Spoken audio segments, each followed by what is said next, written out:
Hi everyone, this is topic 4, which is about civil society. And we are going to discuss about its concept and history in this video. Okay, so in this video, we will discuss the meanings of a civil society, including its general definition, civil society in Greek and Rome, civil society addressed by Kant, civil society discussed by Tocqueville. Also, for the history of civil society, we will both take a look at Western perspective and Korean perspective. Let's see a brief review of the definition of a civil society that we discussed in the very first week. The important thing here is that civil society is about individuals who do not have political and material interests gathered and who are gathered for the collective actions. They are independent of both the government and market, and the reason they gather is to request important social issues to the state. Okay, so in order to help your understanding of this concept of a civil society better, let's briefly cover the core concepts and definitions regarding uh, civil society. Okay, so the first is a state. Originally, it is a territory conserved as an organized political community under one government. And a government is the governing body of a state. A market is a regular gathering of people for the purchase and sales. In this class, we view that government, market, and civil society are all located within the territory of a state. So again, originally, state is a comprehensive concept as we discussed in the definition. And I know it sounds confusing. So the important thing is that in this class, this concept here, the state is perceived more of the philosophical concept of government rather than entity. Okay, so we will use the government and state interchangeably.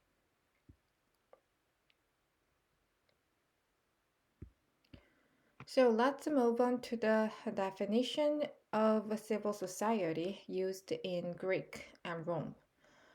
The ideal form of a civil society is based on the idea of mixed constitution suggested by Aristotle. He suggested the ideal forms of governments, which are mix of direct and indirect democracy. And in order to explain this, we will briefly take a look at what are the indirect democracy and direct democracy, uh, but which is a bit different from ones we discussed in the previous class. Okay, so they are what are okay, so what were suggested in the definition in Greek and Rome. The meaning of indirect democracy is that a society is ruled by a few selected individuals from the upper classes. And the advantage of indirect democracy is that those selected individuals can serve public interests. But the disadvantage is that individuals can also pursue self interest. And when it comes to direct democracy, it is a society that is ruled by the general population. The advantage is that the public can be wise and collective. However, uh, The disadvantage, the negative side of this is that as it is hard for the public to lead to the consensus, the society can easily become chaotic. Then let's move on to the relationship between state and civil society that was uh, perceived by the people in Greek and Rome. So according to their view, governments provide institutional settings such as legal basis for civil society. In civil society, citizens organize public power that make civilization possible and pursue justice as the principle. As a simple way of saying so, they continuously throwing the question about the rightness. You see where indirect and direct democracy meets, right? As a background of this is that it is seen as an effective way to prevent the government to become tyranny. Also, they believed that civil society is capable of deliberate the rightness.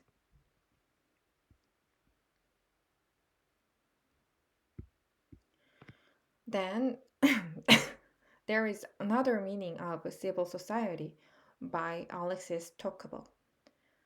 In his book Democracy in America, published in 1835, he stated the relationship between state and civil society. He thought about active role of a civil society in democracy. Individuals voluntarily gather to form associations and organizations to pursue common interests, engage in activities to voice against governments if they misuse their power. On the other side, he believed governments have uniformity of legislation, and behind this kind of a relationship, he thought civil society plays essential role in American democracy by protecting freedom and democratic value. Then let's see how Thomas Hobbes thought about civil society. In his book Leviathan, he uh, he considered the relationship between state and civil society as follows. State should have a strong and central authority to prevent conflict and chaos among individuals.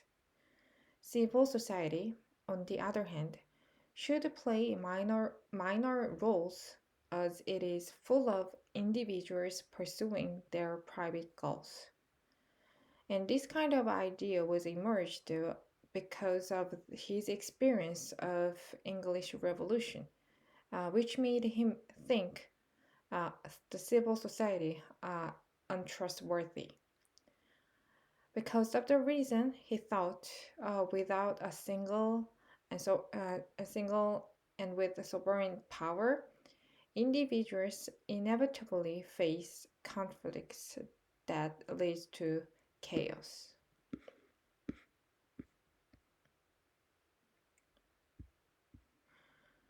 Then let's move on to the history of civil society and starting from the Western perspective. Before 19th century, there was a view that considers civil society as economic rights. As a background, there was a religious revolution which enlightened citizens against Catholic Church and religion-based regime. Also, there was a political revolution which freed individuals from feudalism. The last is economic revolution, where free market emerged. From these kind of changes, civil society was about the rules of laws that protects individuals' economic activities. Also, the main focus was to protect individuals' freedom from the state.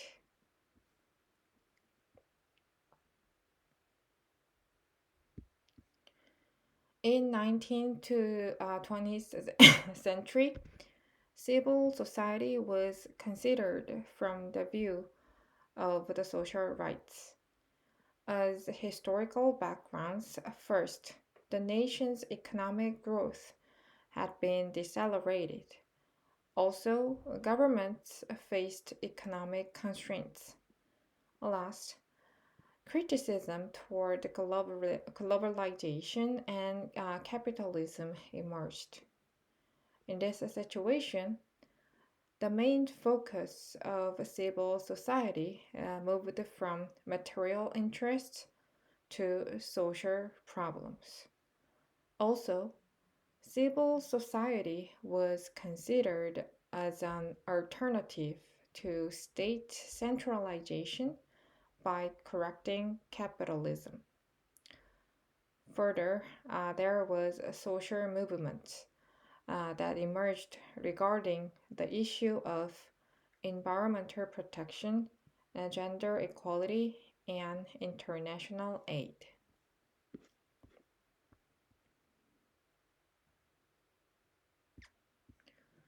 And in 21st century, governance called third way politics became popular to explain civil society.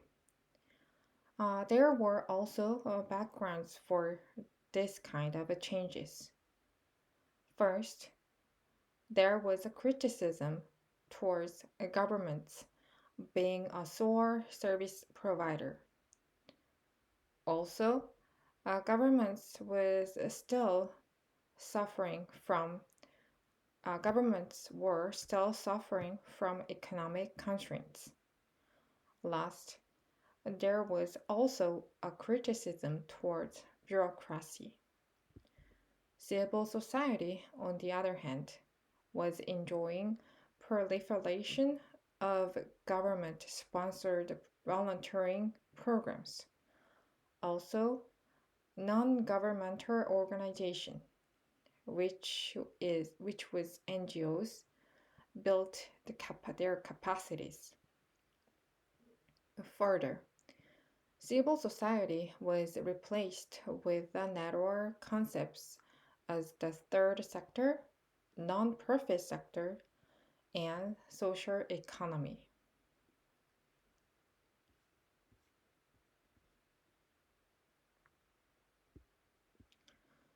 Uh, then let's look at the history of civil society from Korean perspectives. The major differences between Western and Korean civil society is that from the Western side, civil society contributes to economic development. From the Korean side, economic development came before civil society. So in 1960s, the Korean society was all about economic development, which was government driven. After that, political democratization was started. So the easy way to explain this is the expression of saying no middle class, no democracy. So for the Korean case, only after the economic development, scholars view that politically driven civil society emerged.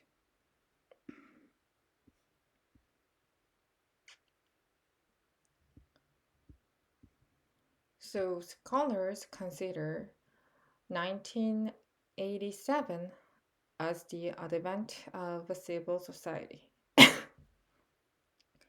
Specifically, 1987, the June democracy movement required democratization of the society, protesting against authoritarian government. After the movement, institutional settings for civil society organizations emerged. The characteristics of civil societies were first, political aspect of civil society was important in that civil society contributes to the development of democracy. Second, the role of civil society was monitoring and voicing against governments from misusing their power.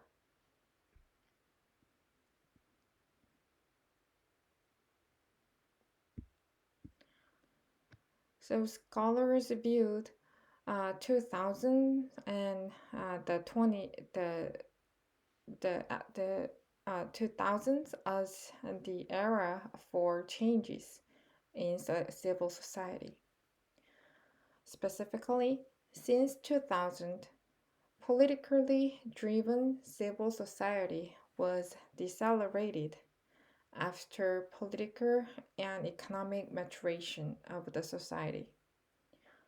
Also, while Korean society's attention towards individual life quality had increased, public spending of welfare was limited. So it was below the 10% of total GDP. So in this situation, civil society's characteristics had changed. So from 2005, civil society that was in charge of welfare service provision outnumbered the ones with political orientation.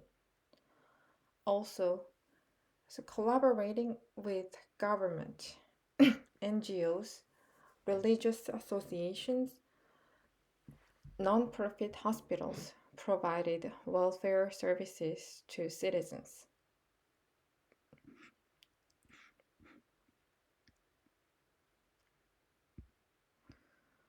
So so back to the summary. So back to the overview. This is also the summary of what we discussed in this video. So we talked about basically the meanings of a civil society and history of civil society. The purpose was mainly to understand what is a civil society and how it is formed. So, in order to explain firstly the meaning of the civil society, we started with a general definition.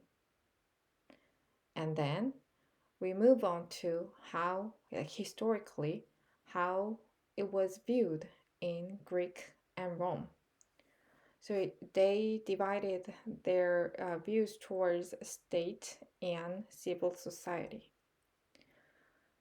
And also, briefly, we talked about how uh, the, the scholar Kant, the philosopher Kant, viewed the civil society as well. And then we move on to the discussion by the scholar Tocqueville. Okay, so those were basically what we did in this video. And lastly, we talked about the uh, we talked about so back to the meanings of a society. So originally we are gonna discuss the civil society by Kant, but we changed it. So the order was changed from Kant to Thomas Hobbes. So in order to reduce your confusion, so I'm gonna change these pages. But the important thing is that please remember that uh, we discussed the meaning of a civil society by Thomas Hobbes. Okay, and after that, we discussed the history of civil society. So the first one was about the Western perspective, and the second one was about the Korean perspective. So this was it for this week, and I hope this helps you for your understanding of the civil society. Okay, great. So I'm gonna wrap it up here and see you all in the class.